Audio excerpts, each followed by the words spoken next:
दोस्तों नमस्कार, मेरा नाम है अनूप आकाश वर्मा और आप देख रहे हैं द रिपोर्टर हिंदी।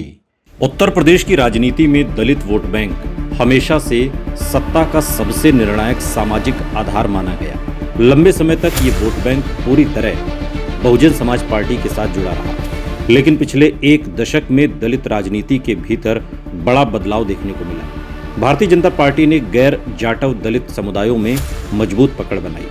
वहीं अब लगातार संविधान, सामाजिक न्याय, जातीय जनगणना और दलित सम्मान जैसे मुद्दों को केंद्र में रखकर दलित समाज के भीतर अपनी नई राजनीतिक जमीन तैयार करने की कोशिश की जा रही है। भारत छोड़ो यात्रा से लेकर संविधान बचाओ अभियान तक राहुल गांधी ने जिस तरह दलित, पिछड़े और सामाजिक रूप से कमजोर तबकों के बीच लगातार संवाद बढ़ाया है, उसने कांग्रेस को उत्तर प्रदेश में फिर से एक वैचारिक स्पेस देने का काम किया है।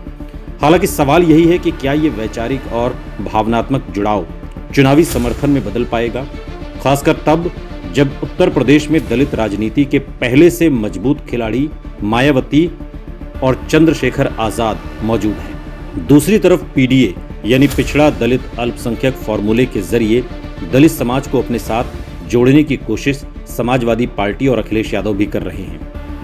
राहुल गांधी की राजनीति में पिछले कुछ वर्षों में सबसे बड़ा बदलाव ये आया है कि उन्होंने दलित राजनीति को केवल चुनावी गणित की तरह नहीं बल्कि वैचारिक संघर्ष की तरह प्रस्तुत करना शुरू किया। पहले कांग्रेस पर आरोप लगता था कि वो दलित समाज को केवल प्रतीकात्मक प्रतिनिधित्व देती है, लेकिन राहुल गांधी अब संविधान, आरक्षण, सामाजिक बराबरी, जातीय जनगणना और आर्थिक असमानता जैसे मुद्दों को दलित राजनीति से जोड़कर पेश कर रहे हैं। संसद में संविधान के प्रति लेकर जाना, बाबा साहेब अंबेडकर के विचारों का लगातार जिक्र करना, दलित छात्रों और युवाओं से संवाद, दलित बस्तियों में जाना और सामाजिक न्याय को बीजेपी बनाम विपक्ष की केंद्रीय बहस बनाना, ये सब कांग्रेस की नई राजनीतिक रणनीति का हिस्सा है। उत्तर प्रदेश के संदर्भ में देखें तो राहुल गांधी का रायबरेली और अमेठी क्षेत्र में लगातार सक्रिय रहना भी इसी रणनीति का हिस्सा माना जा रहा है। हाल ही में रायबरेली में वीरापासी की प्रतिमा का अनावरण केवल एक सांस्कृतिक कार्यक्रम नहीं था, बल्कि गैर जाटव दलित समुदायों को सीधा राजनीतिक संदेश देने की कोशिश थी।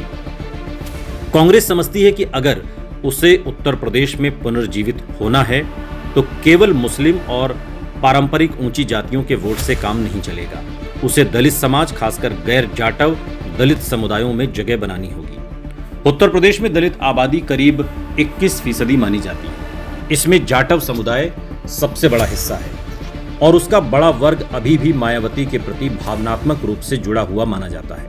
लेकिन गैर जाटव दलित समुदाय जैसे पासी, वाल्मीकि, कोरी, धोबी और खटीक समुदायों में पिछले कुछ वर्षों में राजनीतिक झुकाव तेजी से बदला है। बीजेपी ने इन्हीं समुदायों में सबसे ज्यादा काम किया और लाभार्थी योजनाओं, हिंदुत्व और सामाजिक प्रतिनिधित्व के जरिए इन वोटों को अपने पक्ष में किया। अब राहुल गांधी और कांग्रेस इन्हीं वर्गों में वैचारिक और सामाजिक न्याय की राजनीति के जरिए सेंध लगाने की कोशिश कर रही है। हालांकि कांग्रेस के सामने सबसे बड़ी चुनौती ये है कि दलित समाज अभी उसे एक मजबूत चुनावी विकल्प के रूप में पूरी तरह स्वीकार नहीं करता। दलित मतदाता भावनात्मक रूप से राहुल गांधी की बातों से जुड़ता दिखाई दे रहा है, खासकर संविधान और सामाजिक न्याय वाले नैरेटिव से। लेकिन चुनावी स्तर पर वो अभी भी वोट खराब होने की मानसिकता से बाहर नहीं निकला। उत्तर प्रदेश में कांग्रेस का संगठन लंबे समय से कमजोर रहा है और बूथ स्तर पर उसकी पकड़ बीएसपी, बीजेपी या समाजवादी पार्टी जितनी मजबूत नहीं है। यही कारण है कि राहुल गांधी की सभाओं और यात्राओं से राजनीतिक माहौल तो बनता है, लेकिन उसे वोट में बदलने के लिए संगठनात्मक ताकत की जरूरत होगी। यहाँ समाजवादी पार्टी और कांग्रेस के गठबंधन की राजनीति महत्वपूर्ण हो जाती है। अखिलेश यादव का पीडीए फॉर्मूला दरअसल वही सामाजिक गठबंधन बनाने की कोशिश है जिसमें पिछड़े, दलित और अल्पसंख्यक एक साथ आए। कांग्रेस इस गठबंधन में वैचारिक और नैतिक ताकत जोड़ती दिखाई देती है। राहुल गांधी संविधान और सामाजिक न्याय की भाषा बोलते हैं, जबकि अखिलेश यादव उसे चुनावी गणित में बदलने की कोशिश करते हैं। यही वजह है कि दोनों दलों की राजनीति इस समय एक दूसरे की पूरक दिखाई देती है। लेकिन यहाँ एक बड़ा सवाल ये भी है कि इस पूरी राजनीति में कांग्रेस की अपनी स्वतंत्र पहचान कितनी मजबूत हो रही है। क्या दलित समाज कांग्रेस के साथ सीधे जुड़ रहा है या वो केवल सपा गठबंधन के हिस्से के रूप में कांग्रेस को देख रहा है। राजनीतिक विश्लेषकों का मानना है कि फिलहाल कांग्रेस की स्थिति स्वतंत्र दलित नेतृत्व वाली नहीं, बल्कि साझा विपक्षी मंच वाली है। यानी दलित समाज राहुल गांधी को सुन रहा है, उनसे सहानुभूति भी रख रहा है, लेकिन उत्तर प्रदेश में कांग्रेस को अपने दम पर सत्ता के विकल्प के रूप में अभी नहीं देखता। बहुजन समाज पार्टी की राजनीति यहां सबसे बड़ी चुनौती बनी हुई है। भले ही बसपा का संगठन कमजोर हुआ हो और उसका वोट प्रतिशत घटा हो, लेकिन दलित समाज, खासकर जाटव समुदाय के भीतर मायावती का प्रतीकात्मक प्रभाव अब भी बहुत मजबूत है। दलित समाज के एक बड़े हिस्से को लगता है कि मायावती ने उन्हें राजनीतिक सम्मान और सत्ता में भागीदारी दिलाई। कांग्रेस अभी इस स्तर का भरोसा दलित समाज में पूरी तरह नहीं बना पाई है। दूसरी तरफ चंद्रशेखर आजाद युवा दलित राजनीति के नए चेहरे के तौर पर उभरे हैं। पश्चिमी उत्तर प्रदेश और कुछ शहरी क्षेत्रों में युवाओं के बीच उनकी पकड़ बढ़ी है। चंद्रशेखर आजाद खुद को आक्रामक दलित आवाज के रूप में पेश करते हैं, जबकि राहुल गांधी की राजनीति ज्यादा वैचारिक और समावेशी दिखाई देती है। यही कारण है कि दलित युवाओं का एक वर्ग आजाद समाज पार्टी की ओर आकर्षित होता है, लेकिन व्यापक स्तर पर संगठन और संसाधनों की कमी उनकी सीमा बन जाती है। राहुल गांधी की सबसे बड़ी ताकत यह है कि वो दलित राजनीति को केवल जातीय प्रतिनिधित्व तक सीमित नहीं रखते, बल्कि उसे संविधान, लोकतंत्र और आर्थिक असमानता जैसे राष्ट्रीय मुद्दों से जोड़ते हैं। इससे उन्हें पढ़े लिखे दलित युवाओं, छात्रों और शहरी वर्ग के बीच वैचारिक समर्थन मिलता है। लेकिन उत्तर प्रदेश के गांवों और छोटे कस्बों में चुनाव अभी भी संगठन, जातीय समीकरण और स्थानीय नेतृत्व के आधार पर लड़े जाते हैं। वहां कांग्रेस को भी लंबा रास्ता तय करना है।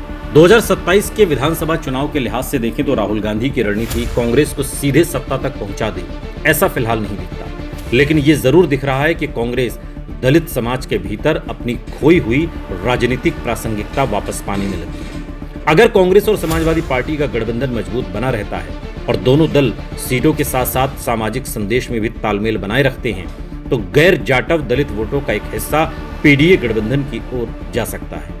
इसका सबसे बड़ा असर अवध, पूर्वांचल और बुंदेलखंड क्षेत्र की उन सीटों पर पड़ सकता है जहां दलित और पिछड़ा वोट मिलकर चुनावी परिणाम बदल सकते हैं। राहुल गांधी की राजनीति का असर फिलहाल सीधा वोट ट्रांसफर से ज्यादा राजनीतिक माहौल बनाने में दिखाई दे रहा है। उन्होंने दलित राजनीति को फिर से राष्ट्रीय बहस का हिस्सा बनाया। संविधान, आरक्षण और सामाजिक न्याय को केंद्र में रखकर वो बीजेपी को वैचारिक चुनौती देने की कोशिश कर रहे हैं। उत्तर प्रदेश में इसका फायदा कांग्रेस को सीमित लेकिन महत्वपूर्ण रूप से मिल सकता है, खासकर उन क्षेत्रों में जहां कांग्रेस पहले से कुछ सामाजिक आधार बचाए हुए है और जहां सपा कांग्रेस गठबंधन मजबूत उम्मीदवार उतारने में सफल होगा। कुल मिलाकर कहा जा सकता है कि राहुल गांधी दलित समाज के भीतर कांग्रेस के लिए नई वैचारिक जमीन तैयार करने में सफल होते दिखाई दे रहे हैं, लेकिन उसे चुनावी ताकत में बदलने के लिए अभी संगठनात्मक विस्तार, मजबूत स्थानीय नेतृत्व और लगातार सामाजिक संवाद की जरूरत होगी। 2027 का चुनाव ये तय करेगा कि राहुल गांधी की सामाजिक न्याय वाली राजनीति केवल नैरेटिव तक सीमित रहती है या उत्तर प्रदेश की सत्ता की लड़ाई में वास्तविक चुनावी प्रभाव भी पैदा कर पाती है।